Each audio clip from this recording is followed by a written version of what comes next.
your extra margin. And hopefully, if you guys are willing to share in our Facebook group that the chat's live now, and if people want to join, they can. I'd appreciate it because I don't want to have to try and go back on my screen to do that. So, anyways, so the first week we talked about really organizing, finding all your bills, contacting your creditors, locating all your interest rates and your repayment terms, mapping that out over time, and seeing how long it's really going to take you to get out of debt. And so, hopefully, all of you now have at least an idea of where your debt is, where your repayment terms are. You know exactly how long it's going to take you to pay back your debt. You know exactly what method you want to use. We talked about the snowball. We talked about the high interest rate first method. So you're going to kind of have to decide which method you're going to go for. And then we kind of talked the difference between wants and needs, things that you really want, things that you really need, how we get through all that, how we sort through deciding what really is a need, what is a want. And then kind of going through this paradigm shift like we talked about. For me, for example, in my family, I have really changed my thinking about how I'm spending.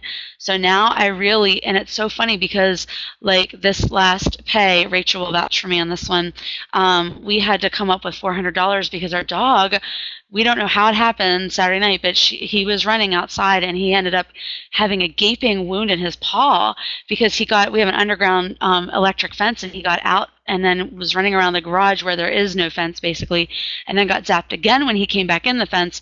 And so between our driveway, because we had a lot of snow and ice this weekend, and so between our driveway and the backyard, he totally slashed his paw open. And so, I was like, oh, thank you God so much that I live this way, because I had the extra money and it didn't even affect, our weekly budget because I had this extra money set aside.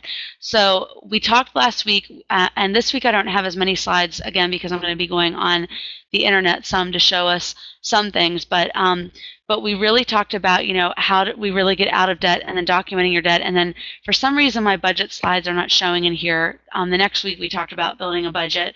And so once we really got down to it, a budget is basically just a spending plan of how you're going to spend your money. And so we really talked about setting up priorities in our bills of what needs to be paid first and second. And we did get a little into collection agencies and really outstanding debt and bankruptcy the other week. But tonight we're going to kind of switch gears, and we're going to be looking at investing your margin. And so I only have one slide really to start with, that because I'm going to be discussing a lot of things with you.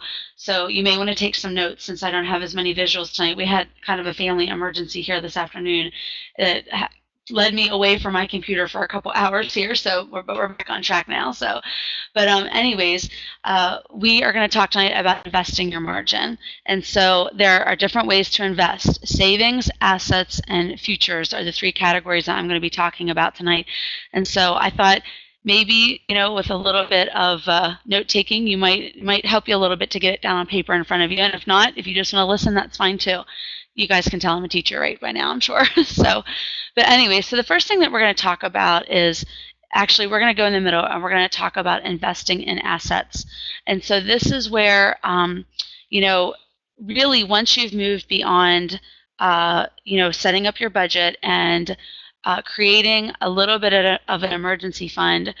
And really, we didn't discuss that, so I guess that's really where we should start tonight, is creating an emergency fund. And we did talk a little bit about that last week, but we're going to get really much deeper into that here this evening. Basically, an emergency fund, I've seen people live on emergency funds anywhere from 1 month of their expendable income, or their net income, I should say, after taxes, to 6 months or more of income. But really what you need to have on hand, most people will tell you that you want to have at least anywhere from 3 to 6 months of income on hand, liquid, like that, what we call liquid. It needs to be a liquid savings that you can get to quickly. So for example, the reason that you want to have this extra savings is because if something comes up, like I said, you have a vet bill, you have some kind of crises that, you lose a job, any emergency. I know you guys probably could list a million in the chat. So think of something that comes up and list it there so everybody can see. So that there are things just that in life we don't expect, and that's why I realized after many years of living paycheck to paycheck, that I was not creating margin in my life. I didn't have any margin, and that it just made more sense. It kind of occurred to me one day, why am I not setting something aside for when these things come up? I need to start planning, not catastrophe, but I need to start planning the inevitable, which is life. Life gets in the way. Life is ups and downs. It's left and right. It's a windy road. It is not a straight shot. And here's what really has occurred to me, and this is maybe a little bit of a deeper thought here, but when you take a loan out at the bank and they give you your terms of repayment, it is a statistical number. They're saying to you, have this many payments over this amount of time. And what I realized one day is that loans really do not factor margin. Repayments to banks and to things like that don't factor life. We have to factor that life. It's not the bank's job to understand that life comes up. It's just, they're basing it on a perfect number system. But repayment of a debt is a perfect number system.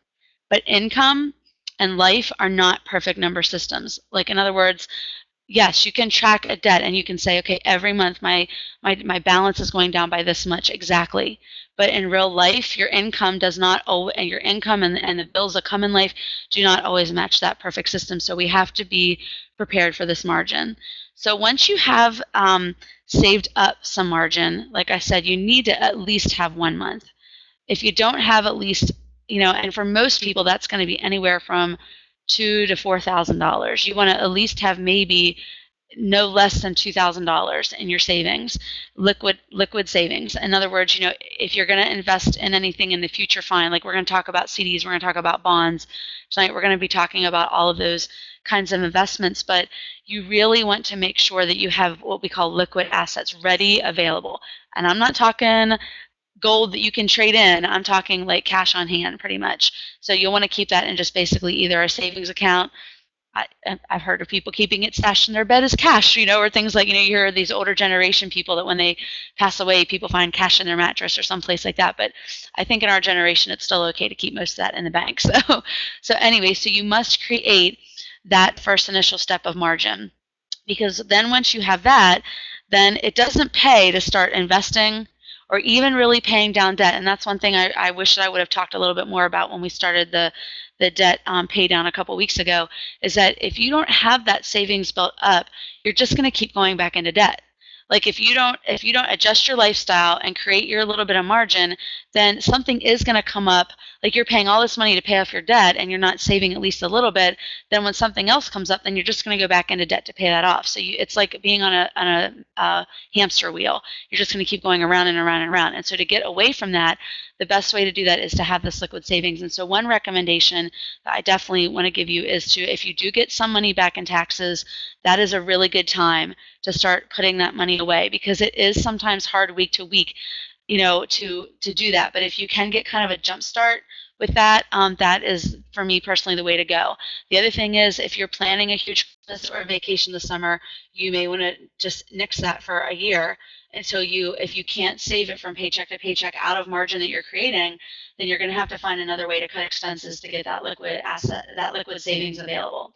So then once we have that money that we're creating in our margin and we're ready and we've got this, this liquid savings built up, then what I would suggest, and I'm not a financial advisor, so, please do not misconstrue what I'm saying here. This is just one mom talking to other moms, about things that I've done. I'm a teacher and I'm just sharing with you, things that I've learned. You want to take some of that money and start using it, maybe, whether it's $50 a pay or $40 a pay even, and start working the deals at the stores with your coupons and with the sales to start building somewhat of a stockpile. Now, when I say stockpile, I do not necessarily mean that you have to have 100 things of deodorant. Okay, I'm not saying that. I'm saying that buying when the price is low, and we talked about that last week. In fact, I'm going to see. I do not know why my PowerPoint keeps eating all my slides. But anyways, if you want to, let me see if it's on the bottom of this one. Yes, okay, here we are. So we're going to come back to this one real quick. And we talked last week about all these different ways of creating margin. We talked about, whether you change your cooking, whether you start couponing, whether you start shopping smarter. These are all ways that you're going to start creating that margin. And once you see a little bit of that extra income coming in, then you're going to start buying when the price is low. That's kind of one thing that we did kind of talk about in our couponing webinar. If you missed it, it was really great the other evening. We got to have one of those. And so you basically want to start taking that little bit of extra money, and you want to use some of that maybe to purchase a couple extra deodorants when they're on sale, or maybe you want to purchase a couple extra rolls of toilet paper. So for example, this week at CVS, they have a $10 gift card if you spend $30 on certain paper products. So I'm going to be stocking up. I have plenty of Bounty, so I'm going to take that $30, that little extra, and I'm going to get $30 worth of Charmin. Because I know we talked about being brand specific before, but I am very brand specific when it comes to toilet paper and paper toweling. I do Bounty and Charmin, and I don't budge. And I know that that's not always the most frugal way to live, but I do purchase them when they're on sale with savings. So this weekend, one thing I'm going to do is I'm actually going to take that $30. I'm going to buy 3 $10 things of Charmin. They're $9.99 right now, and then I'll probably get maybe 1 or 2 other things of $1 tissues. I'll pay $30, but I actually have ECBs from last week, so I'll end up probably spending maybe $24. And then I will get a $10 gift card. So what I'm going to use my gift card this week for, I have a $20 Groupon that I paid $10 for Old Navy. So I'm going to get another Old Navy gift card for $10, use it with my $20 Old Navy Groupon, and when I go down to Old Navy this weekend, I'll have $30. So I need to get a couple things. Like right now, I noticed the last time I was there, their scarves were on sale.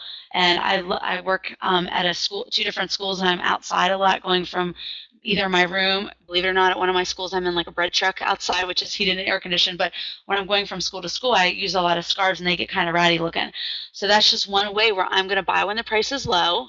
And I actually created money where I didn't have money before. I'm pulling from the extra money from the groceries to put towards clothing.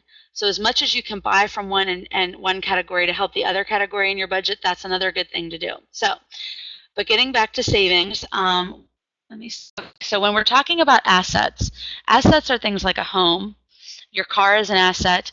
Your home, your car is an asset. Anything you own. Anything you own, they're all your assets, okay?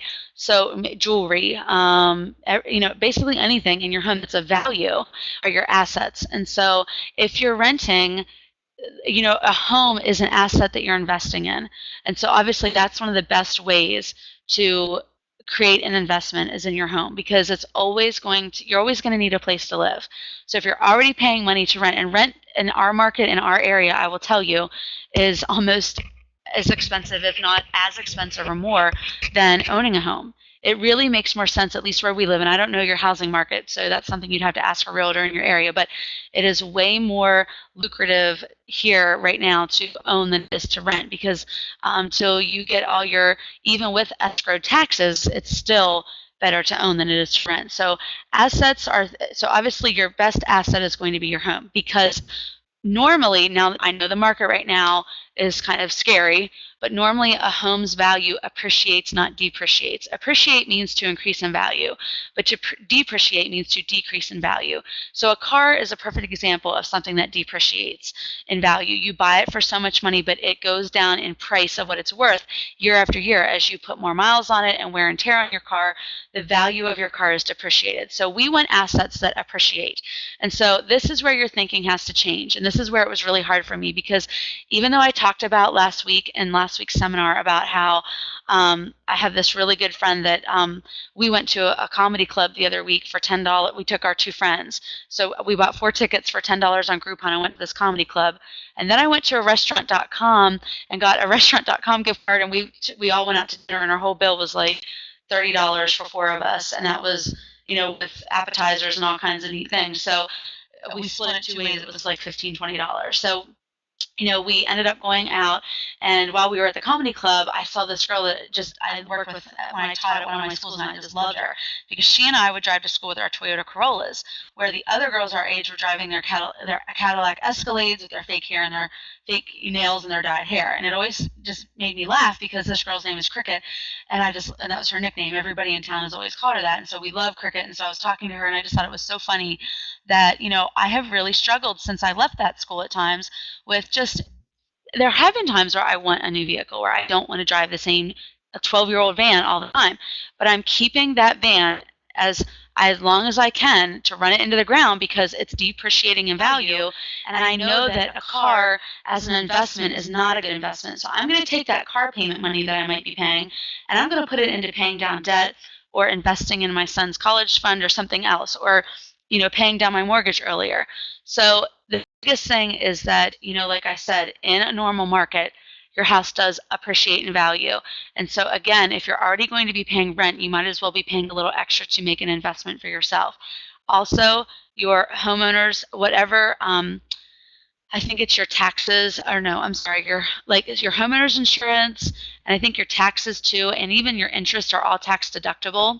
So like the mortgage interest that we pay, like we itemize on our taxes because our mortgage interest is deductible, and our home equity line of credit, by the way, technically right now I could go today and pay it off, but I haven't because I'm keeping some of that money just as extra liquid assets.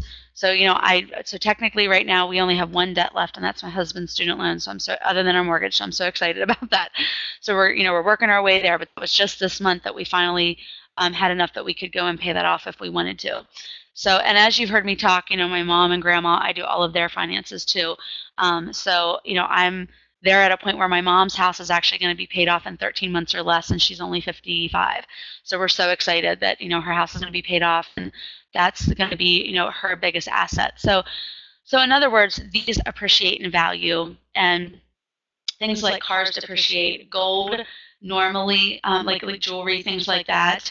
Unless you're going to keep it for 40, 50 years, or it's an antique, or you're going to really keep it up, it retains some of its value, but usually you're going to get less for jewelry than you would, just going out, and buying new or whatever. In other words, used jewelry isn't going to be worth as much as what you're going to pay for it in the store. So that's really, to me, while it is an asset, that probably, I don't know that I'd consider it an appreciating asset unless it depends on what type of jewelry it is. So moving on, then the next thing that we're going to talk about are futures. Futures are things in the future.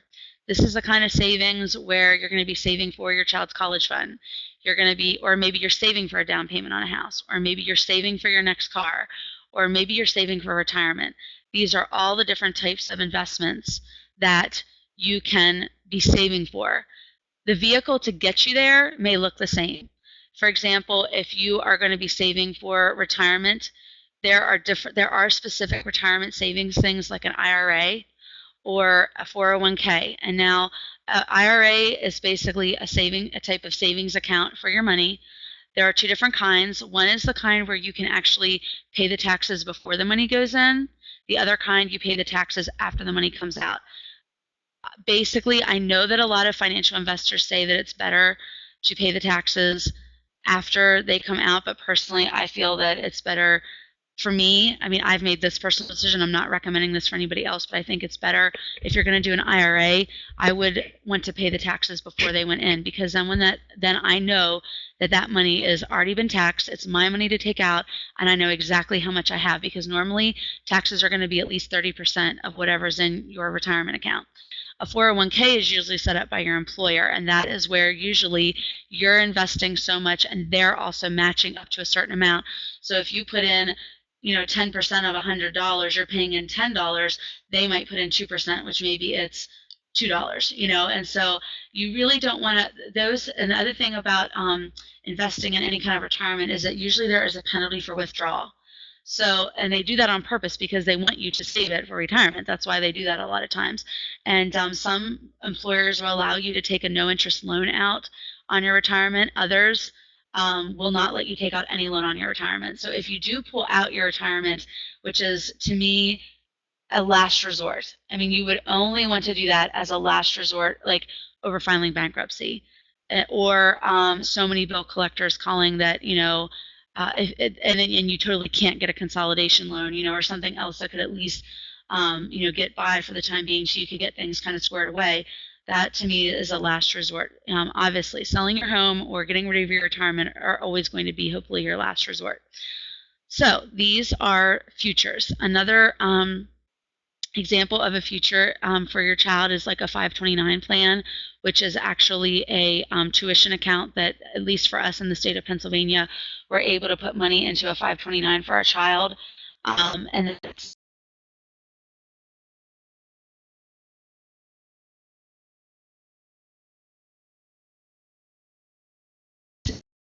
because I don't know as much. I don't want to steer any in the incorrect path. So you definitely want, if you're looking to invest seriously, you'll want to still go see a financial planner.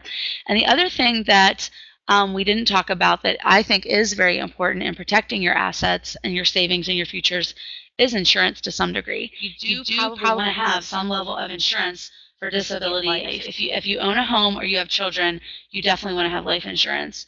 And you definitely want to have short-term disability in case you would lose your job from being disabled until a long-term disability would kick in. And so the thing is, even then, you're probably not going to make as much as what you were making before. So these are all things, to think about. And again, we had that conversation the other week where my grandfather was a coroner, and I was telling you all about how, I've seen a lot, and people don't think that life is going to go a certain way, but life can go that way.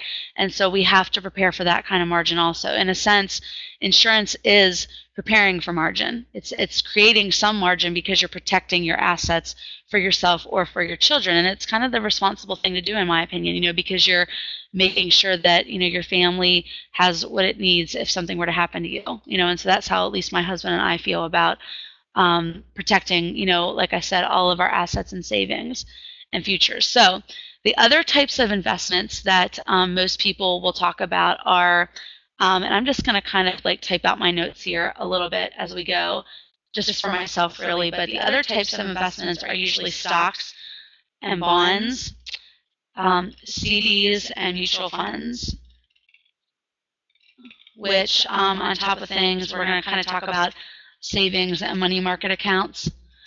And so what you're going to be looking for is, and this is why we talk about not really investing heavily until you've paid down your debt, is because just as you're paying interest on the money you've borrowed, you have to weigh how much interest am I paying on the money I've borrowed from how much interest am I really going to get from any of these kinds of investments, which is why we talk about, creating margin. The best way to create margin and to start investing is to reduce your spending and to coupon and to create margin through lifestyle changes, not as much through, I'm going to pay down the debt and save this or this at the same time. What I do recommend, I think is wise, is if you have a 401k at your employer's, then that's like free money. So you just, you should be investing with that. If they're giving you 2%, that's money that you didn't have to earn. It's money that they're just giving you. So that does make a lot of sense. But when you look at stocks are basically probably to me the most gambling type of investment that you can do, because the same thing with stocks is the opposite of really how we shop. It's the complete opposite in the sense that you want to, well, no, I guess I should say it's the same. It's not the opposite. I guess it's kind of like you're buying when the price is low, okay, and you're selling when the price is high with stocks. So I guess what I'm saying is there's an extra step with stocks. You're buying when the price is really low. You're hoping to get stock for maybe $10 a share and then sell it at $40 a share. Personally, unless you are a math wizard, I would not recommend it just straight up buying stocks. My grandparents did this for me, and luckily, I've held on to it for a long time. But they started out with a certain amount of bank stock, and then it did split a couple times over the course of the last 15 years, 18 years that I've had it. But I don't always recommend that because, even when I go to cash in that stock, I'm going to have to pay capital gains, which is 30% usually of whatever you made off of that stock. So if my grandparents bought it for $300 and I'm selling it for, $1,000, then I'm going to be, paying at least 30% on $700, which is like $210 at least, and I'm going to be paying out of that $1,000. So that's a lot of money to be giving up on stocks. And really, in a sense, you're going to be paying capital gains in some direct way, whether it's through income tax or whatever, on a lot of these. But I definitely think that stocks should be limited to people that are professionals, know what they're doing for the most part. So bonds are something that you usually go, it's a government-backed type of security that they back it, and you basically go in and you buy it, and then you have to hold on to it for so long if you want it to be worth the ultimate value that it'll be worth in the end. So if you go in and you buy, a $25 bond, then, like, for example, my husband and I found one from his grandparents one time that was like a $25 bond, but when he went and cashed it in, he had waited so far beyond the cash-in period that it was worth like $75. So it did increase in value, but You have to be, again, the biggest thing about investing that I want to share with you tonight, and that's the other thing that is the most important thing out of all the things that we're talking about, and I'm going to actually type it out so you can see it visually and hopefully hear this, and Rachel will agree with me on this because we're learning this in our business model right now, is don't put all your eggs, I'm sure you can finish this, into one basket. This means that you do not ever put all of your savings into one area. You should always be what they call diversified. You should always diversify where you're investing your money. So even people that, I know that there are a lot of people who put a lot into paying off their home really quickly. They pay off their home and they pay off their home and they don't save their money anywhere else. So let's say that, a couple years ago you decided to start, investing in your house even more by paying, and that was the only investment you had, was to pay down your home because you knew you were going to sell it and move somewhere else, and so the profits you were going to make off your home, that was going to be your retirement money. Well, obviously right now with the markets the way that they are, you're not going to be making as much of a profit off of your house. So in a sense, then you did put all your eggs in one basket. And so even though, yeah, you might be making a profit, it's still maybe not what you could have made had you diversified some. So that's why they always recommend having many layers of savings. And so it's kind of like, and I kind of do this also with my money whenever I'm like if I have a couple extra dollars here or there, I'll squirrel it away in different places, not physically in my house, but like I'll, kind of in my mind, in my checkbook, or maybe I'll forget about that I had that money, or I'll just do it on purpose so that when a crisis comes, I have this little extra money here or there. So it's kind of like not putting all my eggs in one basket there too. I'm kind of making sure that I always have a little bit here and there. So the same thing goes for investing. So moving on. So bonds are, like I said, usually a government-backed treasury that that you can purchase. I purchased mine at the bank. I've my son's grandparents have bought some for him for his college fund that way, and they do them buy them at the bank. Another thing is a CD or an investment firm too. I guess you could always go through like there's like Edward Jones and Merrill Lynch, and you could go through your bank a lot of times. But another one are CDs, certificates of deposits. Unfortunately, right now they are drawing no interest. Right now, that is the unfortunate part. That if you're going to do CDs are probably your most secure investment that have a little bit of a higher interest rate than a savings account, but it's something where you got to really decide, is it worth it, to put something into a CD, because they have terms. Like you can get a 3-month CD, you can get a 6-month CD, you can get a year-long CD, you can get a couple-year-long CD. I mean, CDs vary by the length of time that you take them out, but the problem is if you pull out of your CD early, there's a penalty. Right now, I have to be honest with you, there's so low interest rates on CDs, I would probably just pay down the debt first. Or put it into, a liquid asset or something else. I would probably, but this is probably where you should be putting at least, like they usually recommend like 50% of your income being in secure savings of some sort. And so maybe you want to have some of your secure savings here. So in other words, what you want to do is you want to diversify your investments so that some of your savings are in what we call a little bit of a higher risk category. That's what most financial advisors will tell you. Again, I am not a financial advisor. I'm not professing to be, so please clear all this with your local financial advisor at your bank or wherever you go to. But usually they will tell you that you want to put maybe 50 to 60, maybe even some are as high as 70% of your investments into low risk categories, which would be like a savings account or a CD or a mutual fund. Or a mutual fund is basically where you have a fund manager. That's a person whose job is to take everyone's money and then put it in a big pot and buy and sell stocks out of that pot, and maybe other securities such as bonds and CDs. They're doing all of this basically for you. The problem is if you have a terrible fund manager, or your fund manager is one of those guys that you see on TV all the time that took everybody's money and ran with it, that can be a problem too, which is why you don't want to put all your eggs in one basket. I totally cannot think of that guy's name. I'm pulling up chat. Can anybody think of his name? What was that man's name that was just put in jail? Oh, I cannot think of his name. There's a guy that was on the news for several months that he took everybody's money, and it was like he was supposed to be like a fund manager. Oh, anyways, but he went to jail for it, because there are people out there that are scrupulous and do that kind of stuff to innocent nice people. So anyways, so that's one thing that you want to make sure. That's another reason why you might want to diversify and not put all of it necessarily in a mutual fund. But the mutual fund manager's job is to take all of this, what I'm telling you, and they do it. They're buying and selling in stock. They've got some in high risk stock. They've got some in low risk stock. They've got some bonds. They've got some CDs. And then sometimes, but basically before you invest in a mutual fund, you should get the rundown or the data sheet on that mutual fund to see what are they investing in. They should tell you, you should be able to know what your fund manager is investing in, and they should be able to tell you, okay, and there are some that are based all on stocks. There are some mutual funds that are based all on bonds. There are some that are based on a blending of all this. So you'd have to talk to a fund manager to see which fund is the best one for you.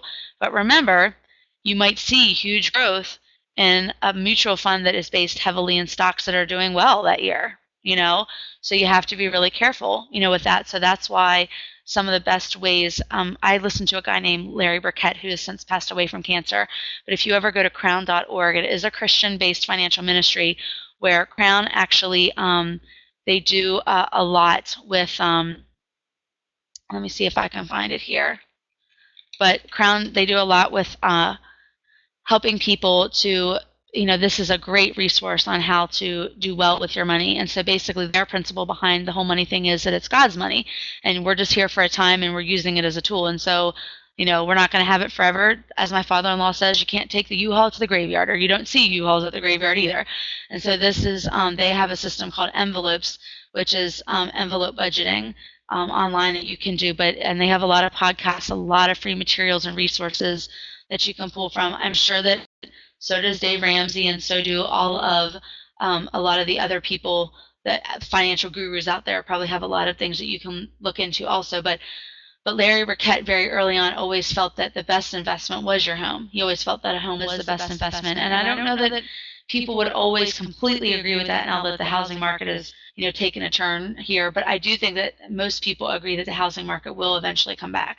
And so I do think that our investments will rebound. Yes, what was Bernie Madoff? That's right, it was the Madoff guy. Thank you, Emily, that was driving me nuts. So anyways, so we definitely want to make sure that we're, diversifying our investments. And so for me, obviously, my husband, we have a 6-year-old who's adopted, like I told you before, from Guatemala. We want to be investing in his college fund.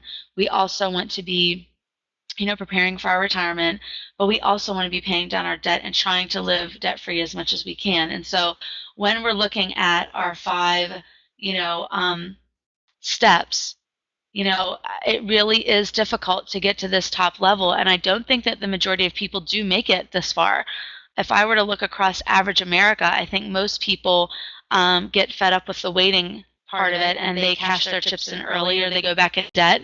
And so maybe they end up, they end up being 50 or 60 and not having any retirement. And so it does take discipline to be able to set aside money every paycheck to put into a retirement account. So you just have to be really, diligent about doing that. And that's why we've created the group, and that's why we're going to be holding webinars regularly to kind of stay on track. I mean, it's kind of like, I kind of view our group as like Weight Watchers for money. I don't know. We're just meeting. It's accountability. It's a way of holding each other accountable to make sure that we're trying to stay on track with that, because I think it's easy, just like with eating, it's easy to get off track with all of these things. So one of the things that I did want to talk to you about besides, so if you are going to be saving for a college fund, I have seen people, and I saw Ruth Ann, your comment about 2 college funds, so I have seen people invest for their child's college many different ways. I met a guy once that bought rental properties, and that was his investment for his son, and when his son turned 18, he sold them. Another guy flipped houses. I've seen people, like I said, it just straight up invest into a savings account or a 529. Again, you always have to look at your interest rates to see what is drawing you the most interest, and with a house that would be really hard to do, so you'd be more like watching the market with that to make sure that you're getting, but again, if you're running a rental property, you should be seeing a rate of income over time. Again, that does involve some risk more than just throwing money into a savings account, because then if your tenant moves out and you're stuck with rent, then you're kind of in trouble, which is why you got to be leery. I mean, there's always 2 sides to every investment. You always got to be careful to make sure, and that's why, again, we don't put all of our eggs in one basket. So these are just some of, another one for college too that I was going to talk about is uPromise. It's not much, but you actually get a little bit by shopping, and you attach all of your shopping cards to an investment fund. And in a couple years, we've made like $100 maybe for our son through mostly my CVS shopping is how we've done that. CVS and maybe some our giant bonus cards and some different things like that. If you buy items that are like a uPromise item, you can also clip coupons from the uPromise site. And one thing that I did do is they do have a cashback credit card, and so you can actually, like just like points, instead of you getting cash back or getting points for something, that money goes into your uPromise account. So there, when I was taking some college classes, I would have to, as teachers, we take college classes and get reimbursed for those. So I would have to take these like $1,000 classes and put it on a credit card for like a month or two until I got my grade. And then when you submit your grade, then you get the cash back from your employer. But in the meantime, I would put it on one of those kind of credit cards and then get the points, and then I would pay the credit card off from savings right away and then just get reimbursed eventually once the class was over. So that was also some ways I put gas. Again, cashback credit cards are really only for people that can pay them off every month and are very disciplined to be able to do that. If you're not one of those people and that's not your personality, then don't do it. It just depends. I had to admit, I'm obsessed with finding ways to save money any way that I can, and I'm just diligent about it because I just want to I've always been somebody that likes to make something out of nothing, so to speak. So these are some, like I said, these are just some of the different ways to invest. Do you guys have any questions based on some of the things that we've talked about, or questions from previous weeks of webinars? And the other thing I want to tell you is that we're going to be taking a couple breaks here in the next couple weeks, and my goal is to turn this into like a once a month meeting webinar. Now that we've covered the 5 steps, we'll probably just do it like once a month. Unless you guys have a topic that you want me to cover specifically, let me know in the Facebook forum, and I will definitely go ahead and we can take a week and talk about. I know we talked last week about this week being all about investments. Okay, so Laurel says your college savings plans through the bank. Are you asking me that question, Laurel, or is that about the Gerber thing? Just so I make sure I'm answering the right question. Okay, for me, college savings, we've set up a 529, but there's also in Pennsylvania, I don't know if it's Pennsylvania specific or if it's all over the U.S., but it's called a Coverdell, which is a unique savings account for college savings for children. And then I also have uPromise and just different ways. So I'm, again, with my son's college fund, I'm not putting all my eggs in one basket. And then we also have other modes of, like my grandmother, when she died, we had some investments from that we set aside for his college fund. So those are, I just haven't, like I said, put it all in one basket. The 529 is something that you can actually, the 529 is actually something that you can send a payment in. They send a paper to you, and you can mail a payment once a month. I think you can have it automatically deducted too. A lot of these things can be automatically deducted.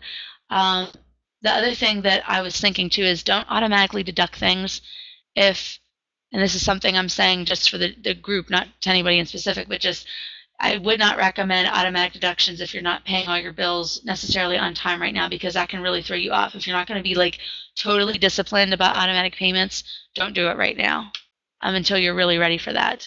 Is there somewhere to find all the college saving fund options? Well, that's something that while you're with me on the webinar here, and I'm going to have to shut down just a little early tonight because I have another webinar I have to go to at 9 o'clock. And I have to log in for that. So see right here, 529 college savings plan through T. Rowe Price. That's just an investment firm just like Merrill Lynch. So definitely, like here's New York Life. You can do it through like insurance companies. So it says Section 529 plans are named after the tax code that governs them. Almost all 50 states offer these plans, and rules vary by state. In many cases, you don't have to be a state resident to take advantage of them. So, okay, multiple states. I don't know why you would want to do that, but anyways. So there are 2 types of 529 plans. So like where basically we have, like it depends on who you're going to name as your beneficiary, I think is basically what they're saying.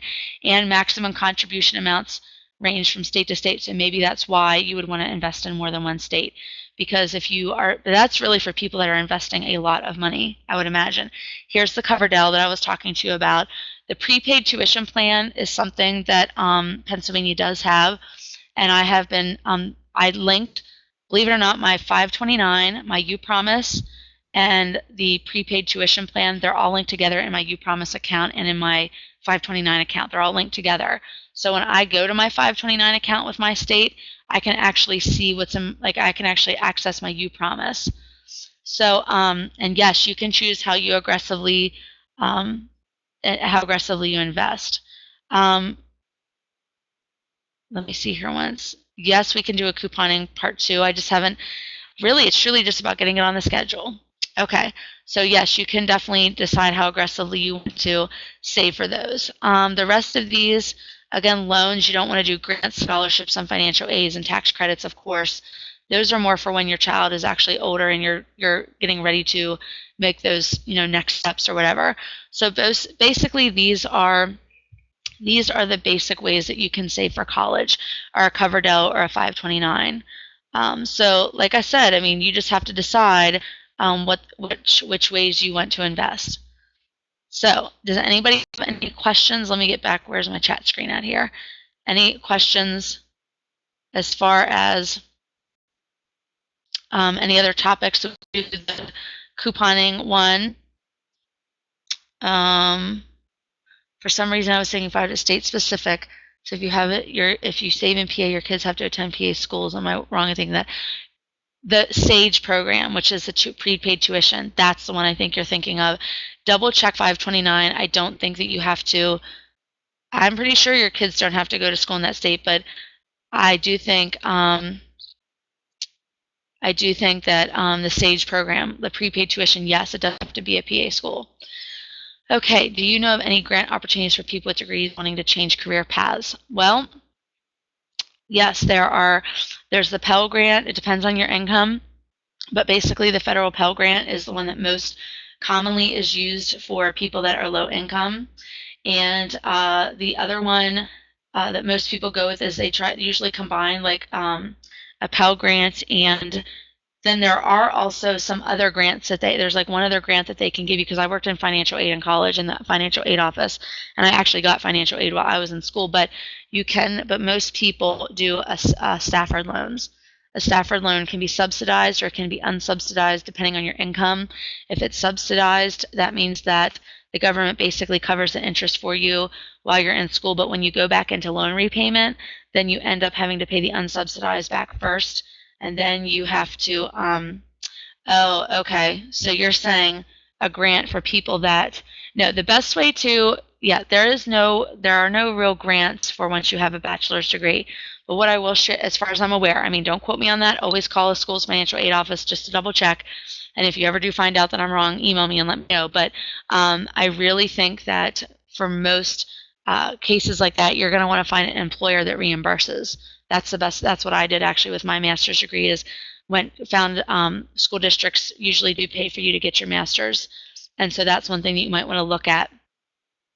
Oh, Courtney, thank you for that site. That's great.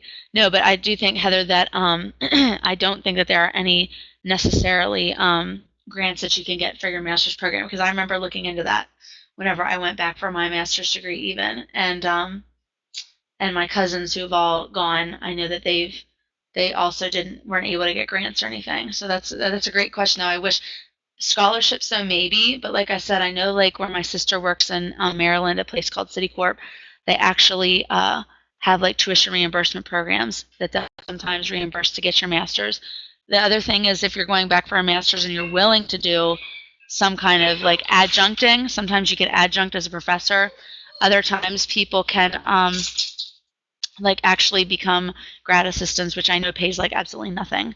So that's a tough one, but it is another way to make some money, at least while you're getting your master's degree. So, well, it's 8:55, guys, and I actually have to log in for my other one. So we're going to go ahead and call it a night unless you have any other questions for me. If you want a topic that you want me to speak about, or we want to kind of go further in depth or go back and revisit margin or something at another point, please let me know. But from this point, I'd like to do some accountability work kind of from the debt-free Facebook room so that we can kind of discuss, who's back on track, who's not back on track, and then maybe do a conference call, at some point to just talk where you guys can talk, where it's not just me sharing, where we can share as a group. That's another option that we can do. So I hope you guys have a great night, and if you don't, I don't see anything in the chat, so I want you guys to have a great week and just stay focused and let me know how you're doing, okay? Have a great night, guys.